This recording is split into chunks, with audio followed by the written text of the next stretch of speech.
Hi, I'm Amy Bodette from the Altis store. Thank you for watching the first of our video series on designing an off-grid solar system. This first video is appropriately called Step 1, Loads List.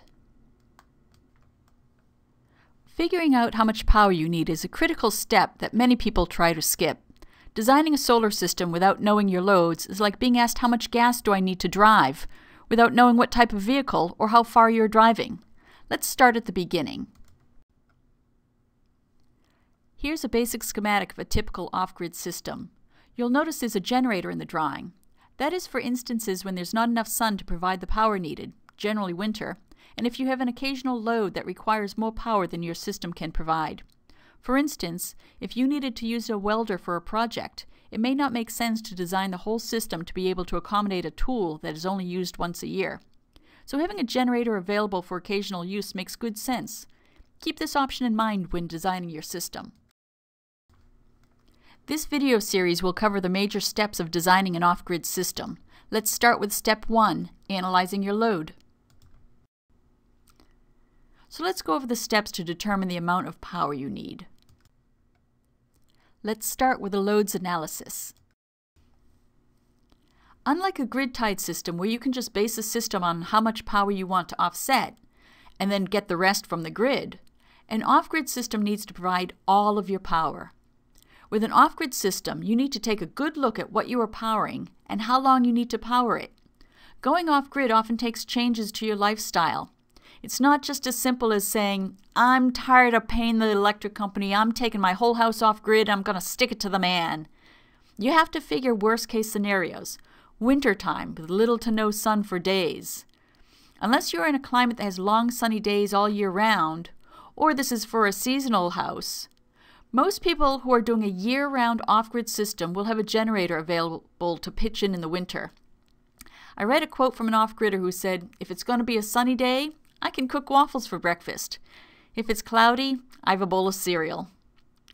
When designing the system, you can't just say it's an average-size system. No such thing. You also can't base it on square footage of a house or cabin. One cabin may have air conditioning, an electric stove, water heater, electric washer and dryer, a fridge and freezer, and the other may have LED lights and a laptop. Which one is average? Who's to say? Do you think the same system will work for both cabins, even though they are both the same physical size? No. You need to make a complete list of every electrical device you'll be using, how much power it uses, and how long each day it'll be on. Don't forget anything. All UL listed equipment will have power label on it. Since volts times amps equals watts, you should be able to get all the information you need off the labels. Here's some examples from just walking around my house. You can see some do list the watts, and some list a voltage range. Some have the amps, and some list the DC voltage and amps used from a power block that's converting the AC voltage to DC to charge the onboard battery. If the label only lists the volts and amps, but not the watts, you can multiply the volts times amps to get watts. Once you have watts, you then multiply the watts times hours a day that it's on, and you get the watt hours a day. This is not perfect, as the listing may just have the startup current and not the continuous power, but it is a starting point. If the voltage is listed in DC instead of AC, you would still multiply the DC volts by the amps to get the watts. If the voltage listed is a range, like 100 to 240 volts, you would use the voltage that is used in your area, for instance 120 volts for North American outlets. Some loads, like a refrigerator or pump or furnace fan, are not on continuously and have a high surge when it turns on, making it difficult to determine how much accumulated power, or watt hours, it uses throughout the day.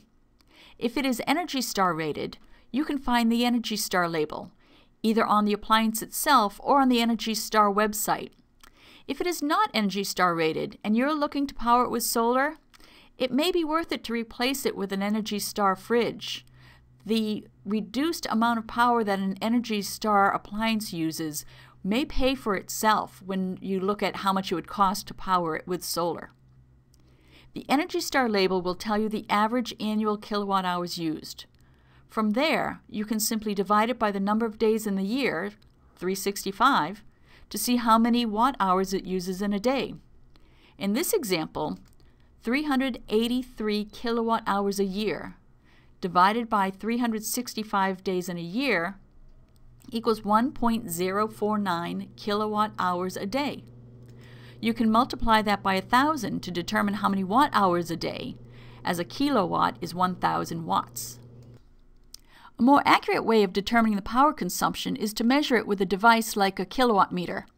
You plug the meter into the outlet and then plug your appliance into the meter. It will show you an instantaneous wattage, volts, amps, and accumulated watt-hours. It also shows how long the unit was measuring, so you can divide the watt-hours by hours to see how many watts it's drawing on average. Multiply that by 24 hours, and you have how much it actually used in a day. For example, if the kilowatt says it used 1260 watt-hours over 30 hours, that averages 42 watts. 42 watts times 24 hours in a day equals 1,008 watt-hours in a day. Taking it one step further, 1,008 watt-hours divided by 1,000 equals 1.008 kilowatt-hours. All right, now that we know how much power each device is using, what do we do with that info? Using a load calculator can help you create the loads list. This calculator is available on Alti's website. To use it, you enter the appliance name, quantity, and how many watts it is in AC or DC. You'll know if it's AC if it plugs into a wall outlet. If it's DC, it runs off a battery, like a cell phone car charger. On at the same time indicates that the system needs to be big enough to power those devices simultaneously. For example, you have no control over when your fridge compressor will turn on or when your well pump will, but you can control when you turn on a light. So if there's a chance that multiple devices may be on at once, you must select on at the same time. That will help you determine how big of an inverter you need to handle that power if they all turn on at once. Some devices also have a high momentary surge, like a fridge or motor. It can use 2 to 4 times as much power for a few seconds when it first turns on. You need to keep track of that as well, because if your inverter cannot handle that surge, the device may not be able to turn on, or you could damage the inverter. You'll need to enter how many hours a day a device will be on.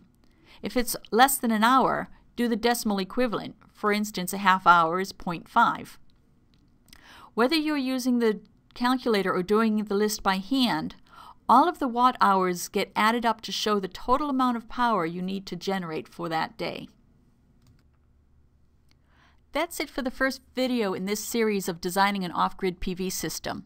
You can go to our website to use our loads list calculator to calculate your own loads.